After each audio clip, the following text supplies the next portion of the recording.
Weekend show. My name is Emeka Ozurumba.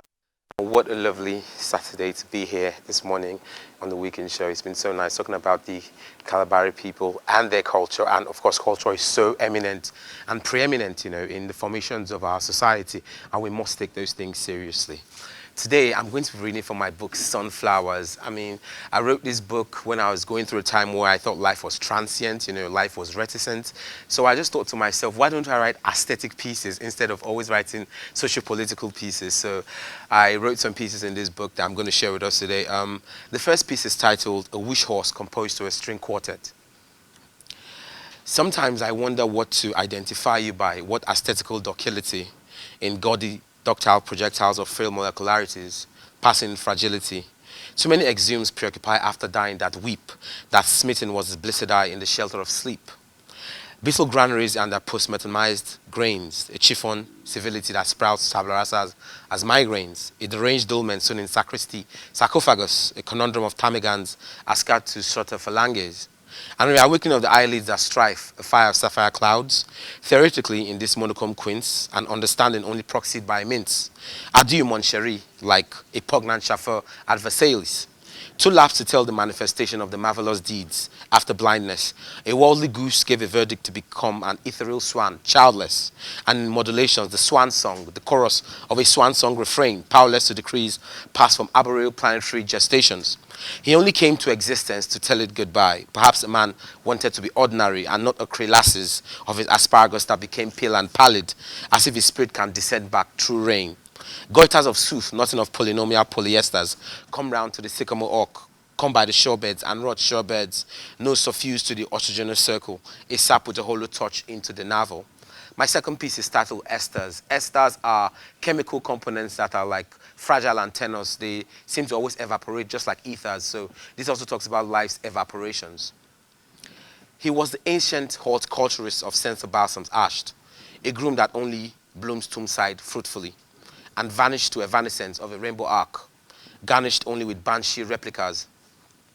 As saris veil the contraptual moonbeam, stands decomposed and composed in a quantum of an apocalyptic helm that finds lurking the grave shadow, polymerized, in eternal solitude that indulges in a sacrificial penance, trivial because of the coffin's concurrence reticence, a collage in the ruffle of horizontal spasms, a whisper in the winds of lobes deflated, flowers charred beyond relief, the oil of the lonely fragrant athers were grief, embalming the terrapined in corrosive coracles, as watery metals brighter than halogenation.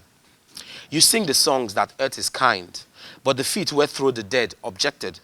Quite unfriendly dogs are his desolate dogmas, and the grave can indulge in a thought he bears no reason, or in a panegyric he bears no reverence, or in an adulation he bears no subordination, or an adnosism he has no articulations, like imposed sarongs of a shrouded sun. All right, this my last piece now is a piece that was taught to me by my mom. This piece was the first piece I actually wrote when I was growing up because my mom taught me poetry when I was young. So I wrote this piece also because of the poetry of Vincent van Gogh and one of the beautiful sunflowers he actually drew. Written in 1998. Time is a riddle I leave to rhetorics. Let me remember your warmth of moonlight if I should drink from the rivers of time. Before what is immemorial soon of dust, before the thirst of time quenches you, in a reel from the abrasive rivers of time, a shrill from the incandescence of dusk. Should I feel as a churned transistor on transits, for what a grasp of asphyxiation, to an aquatic clock in a whirlpool, showering like autumn leaves, a herbal spasm of a sonorous day, clouds from the rings of the song's fire at night with the infusion of turquoise Aldebaran, a mutated mass soon asunder to lightning.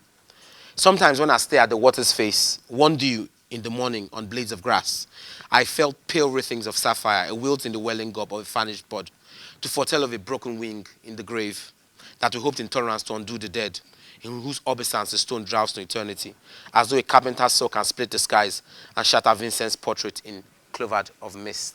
My lovely audience all across the world, I hope you've enjoyed my pieces. These my pieces are aesthetical. As a writer and as a poet, sometimes you delve into your psychomotor, you delve into your psychoanalytical, and these things actually make us think about life, think about things, about who we are, about where we go when we die, about what is up there or what is down there. As Solomon said in the Bible, we're not sure if we die, our souls are going to just be as dogs who, when they die, they have no souls. So these things make poets write, make us think, about what we actually going to be when we die and, this life, how we live our lives, the legacy we live in life. So these are what actually make me write and what make me a poet. My lovely viewers all across the world, I hope you've enjoyed watching your poetic interlude on the Weekend Show. And now I'm going to transit to Gloria, who is going to continue with the breakfast segment.